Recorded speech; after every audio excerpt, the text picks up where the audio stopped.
Growing up, I was a camp kid.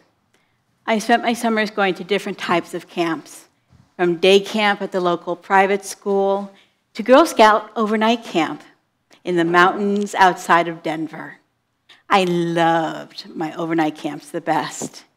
While I missed my home comforts, I treasured making new friends and seeing old friends from previous years. I adored my counselors, who were often college students or young adults, whom I would grow to admire, and I often wished I could be like them. Given how deeply camp affected me, I knew that I wanted my two boys to have the opportunity to go to camp. We started off by sending each boy to the summer camps run by the school district. Their first exposure to overnight camp occurred when we discovered through Chalice the existence of Camp DeBenneville Pines. DeBenneville, which apparently I can't even say today, DeBenneville is a beautiful camp in the San Bernardino National Forest that is owned by the Pacific Southwest District of the Unitarian Universalist Association. It is open all year round to UUs and non-UUs alike, and it entertains camps of all manner of groups, from church clusters, more about that later, to affinity groups. It also hosts its own themed camps, such as rainbow families, homeschoolers, young adults, elementary, middle school, senior high, and family camps. We started out by going to DeBenneville for family winter camp, which also was an elementary school camp. It occurred over the President's Day weekend. My then-husband, Tom, was in charge of outdoor fun at the camp, and he organized all sorts of snowy activities. I helped out as a generic staff member. It even said generic across my chest. I'm just kidding. I helped out, and our boys had a blast in the snow, throwing snowballs made from tube socks because they didn't contain rocks or ice, and sledding down the hills. From that moment on, we were a DeBenneville family. My older boy eventually went on to go to middle school camp, and he fully embraced it. He then went on to even go to middle school camp with me present there. I got a chance to volunteer at middle school camp, and he was kind enough to acknowledge my presence there. I was invited to work as the head of social events for middle school camp, and I organized theme nights and a movie night and even a dance party for the campers. Duncan then went on to enjoy senior high camp for both summer and winter, and camp became so important to him that he wrote a college application essay about his experiences at camp.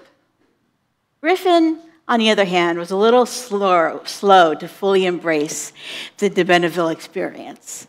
He went to elementary camp once, but he never got a chance to go to middle school camp, thanks in part to the pandemic. By the time the camp opened up again this summer, he hadn't had the extensive exposure to camp life, nor the opportunity to make camp friends. Yet, he was agreeable with his usual, when his father and I proposed that he go to senior high camp this summer. Now, like many things the success of camp is dependent on the effort of volunteers. Adults of all ages, both child-free and caregiver, are asked by the camp dean to give of their time to help the camps run smoothly. The camp deans, in turn, are chosen by the camp ministries director, otherwise known as the CMD, or command, which I like to think of it. The CMD is currently Mary Ann Swift Gifford, who became a friend of mine when she was assistant dean of the middle school camp I volunteered at. This spring, I received a text from Mary Ann asking if I would consider helping out at elementary school camp. Of course, I said yes. 1 week up at DeBenneville, count me in. It turned out that the dean of that long ago middle school camp that I worked at, Kathleen Moscato, was now the dean of elementary school camp. I was excited to have the opportunity to work with her again. Elementary camp was the first youth camp to be held since DeBenneville closed because of the pandemic. So we adults felt the pressure of making sure we had a COVID-free camp, especially since the camp held the week before us, a theater camp, ended up having a few cases of COVID. As a result, we had stringent measures in place. We would require campers to be vaccinated and boosted before coming up to camp.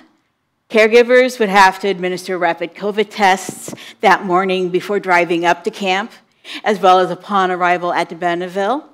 Campers would pack with them extra masks and tests, and the challenging part, administering rapid tests to 33 campers. Masks would be worn in cabins and in the lodge, and kids would be kept to their small cabin clusters during meals and some activities to minimize the chances of exposure. We adults had to condition ourselves to wearing masks inside of Craig's cabin, the upscale cabin in which we were staying. And it was perhaps harder for us to remember to mask up, as many of the kids were conditioned to doing so at school.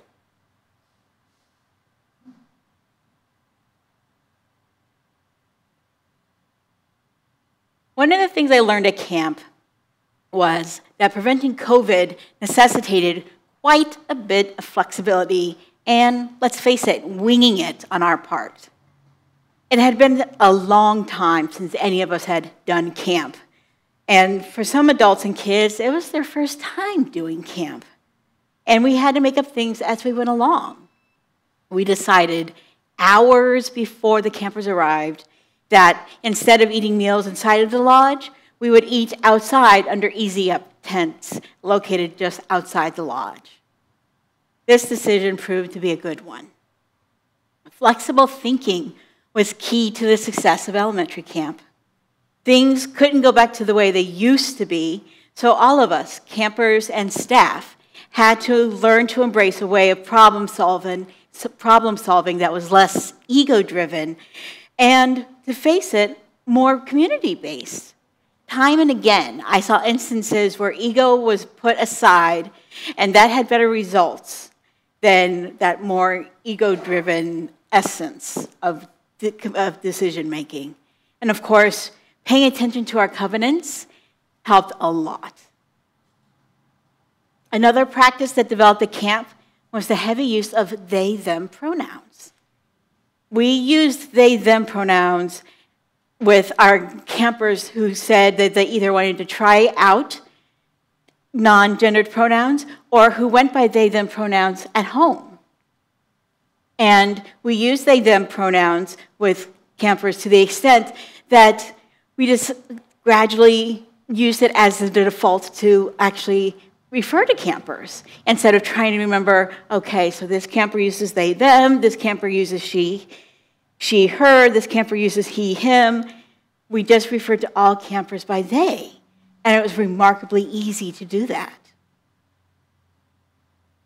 At elementary camp, the counselors, who are traditionally high school and college age, are assisted by counselors in training who spend the first couple of days at camp doing intensive training on how to be a counselor. It required lots of singing. They were then assigned to different cabins to help out. The adult staff supported the dean and the counselors by either running activities like tie-dye or the nurse's station, or by being a responsible person at other activities such as games or pool time. I was in the latter category and ended up spending a lot of my time at the pool. I got a great tan. The pool was not the only option for kids to partake in during morning and afternoon activities. They could also do crafts, archery, or lodge time. There were also moments when cabins would work on the worship service that they would lead in the evening with the on-staff minister.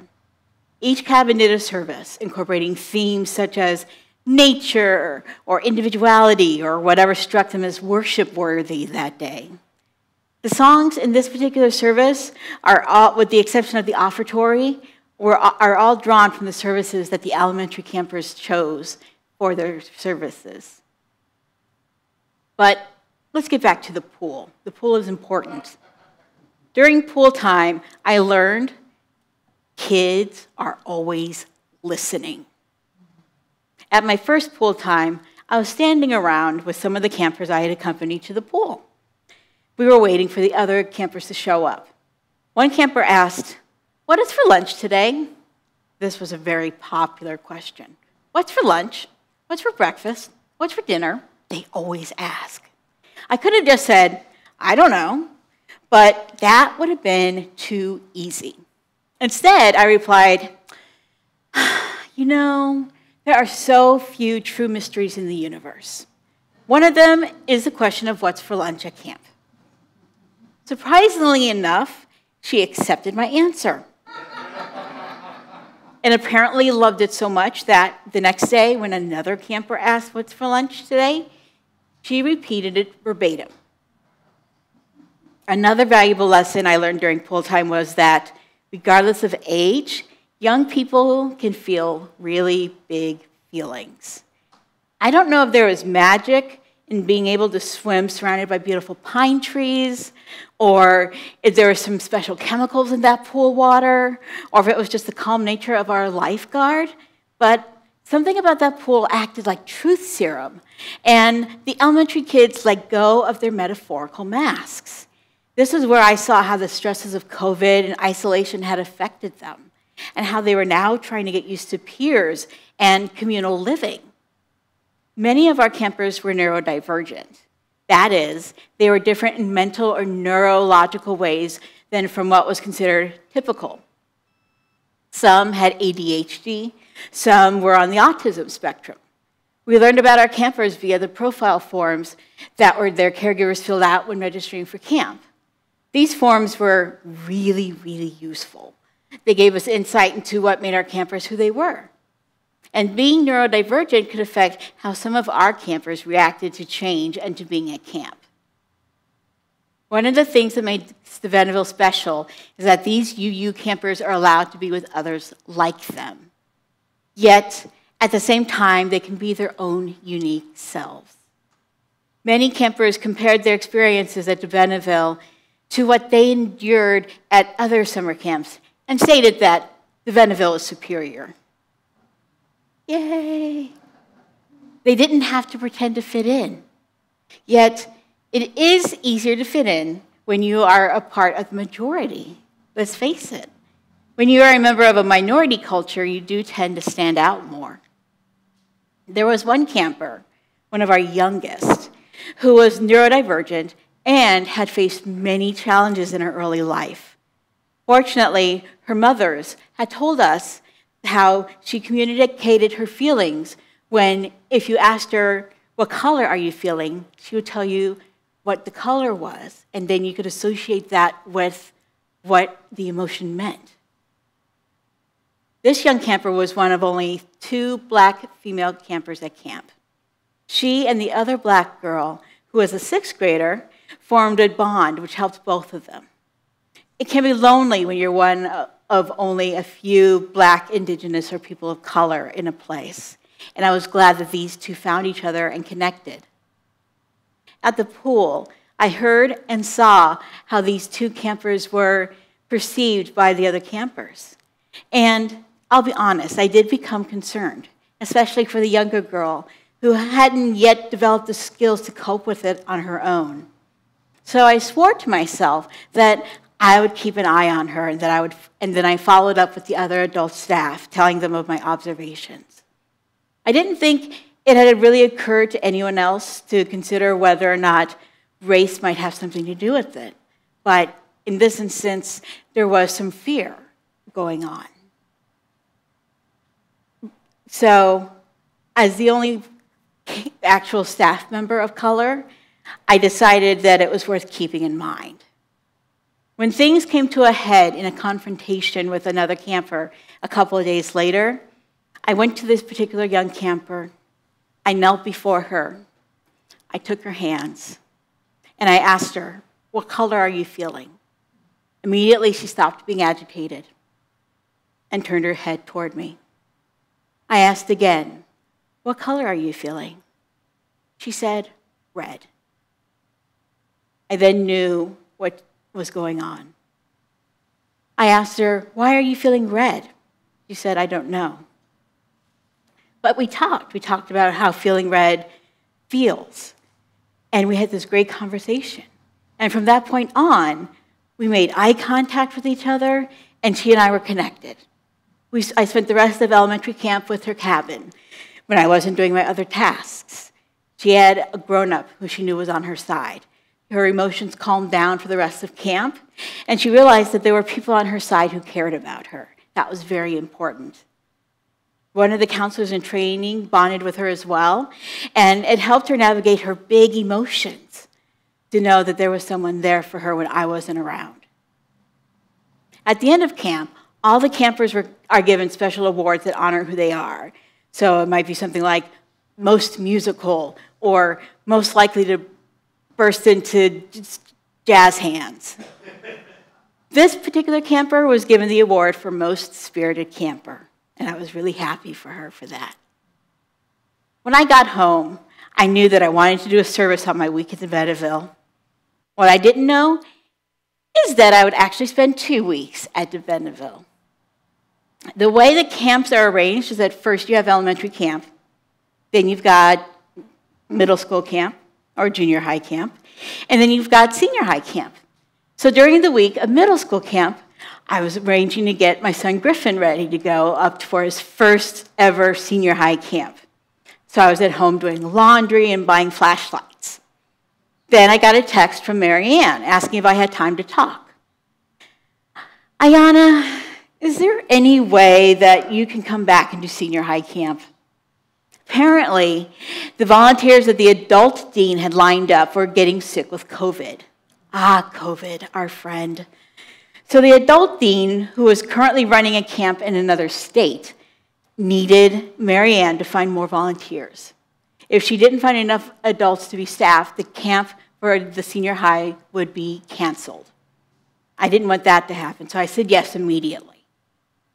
Griffin, on the other hand, was a little less enthusiastic about his mother being at camp. After all, this was to be his first senior high camp, his first, and he was really looking forward to an opportunity to hang out, be himself. He didn't want his mom lurking around. I understood, and I promised that I would go up and give him his space. But he was still a little morose when we went up to camp. But I was optimistic that it would all end up working out. So at senior high camp, in addition to there being an adult dean, there's also a youth dean. This youth dean was amazing. She had a staff, and her staff was all made up of other youth. They did things like worship, they did things like communicating with the other youth. They were vibrant and like the other campers, so they communicated really well and kept everyone from turning into Lord of the Flies, which is very helpful. So this youth dean, who in conjunction with Mary Ann, did all the programming and planning for camp. Sadly, the adult dean caught COVID and never made it up to camp. So Mary Ann and the youth dean did everything. And instead of starting on Sunday like camp traditionally does, senior high camp started on a Wednesday because that was when our nurse could actually make it up to camp. So it was a truncated camp. But we packed everything we could into that camp. Mary Ann and our youth dean decided to focus on the traditions that were the most important. That included the game Night Crossing, which is a game played at night in the forest with flashlights. You can imagine how fun that is. And the dance. And of course, bridging for the seniors, which is a very important ceremony. The youth dean did a great job with her staff. The camp was relatively small, with about 32 campers. But the small size made it really easy to pivot on decisions as needed. The adult staff mostly served as chaperones in the cabins. There is a saying that there's certain things that we don't do at camp, and one of them is there's one person per sleeping bag. This is a big deal at camp. So one of the things that the adult staff does is we go on night walks throughout camp, and we make sure that there's only one person per sleeping bag, and that everyone's in their cabin. And during the day, we help out with archery, we help out with crafts, and the pool. One craft became, unbeknownst to me, the dyeing of hair. I had brought up a little thing of hair dye because I rented an apartment and I didn't want to get hair dye all over my apartment since I would be charged for that. So I decided to dye my hair at camp because I figured the craft area wouldn't mind. However, the campers discovered that I had extra hair dye, and about 7 of them decided to use it. So we had 7 campers who had little stripes of hair dye, about the same color as this. Unfortunately, there's something in the paperwork for senior high camp that says, your child may come with different colored hair or less hair than they left home with. So they're apprised of this possibility. I was not the only caregiver of a camper present at senior high camp. Most of the adult staff had children at this camp. This is something that I reassured Griffin of so that he wouldn't feel like the only one with his mother lurking about. I had told the other staff that I wanted to make sure Griffin had fun, but I didn't want to get in his way. The other staff helped out by making sure that, yeah, he had fun. But I didn't have to be the bad guy when he was in someone else's cabin and he wasn't supposed to be. So fortunately, other people were the bad guy for me. I was greatly relieved. And in turn, I took pictures of other people's children when they didn't want to be there at bridging. As for Griffin, like I said, he spent a lot of time hanging out with campers in my cabin. So much for not seeing him at camp. And he had a blast. I know he did because he was overheard saying that he didn't want to go home. Senior high camp was magical. I watched the youth dance underneath the trees to the song Fireflies, which we heard for our offertory. And the lights were strung through the trees like fireflies in the amphitheater.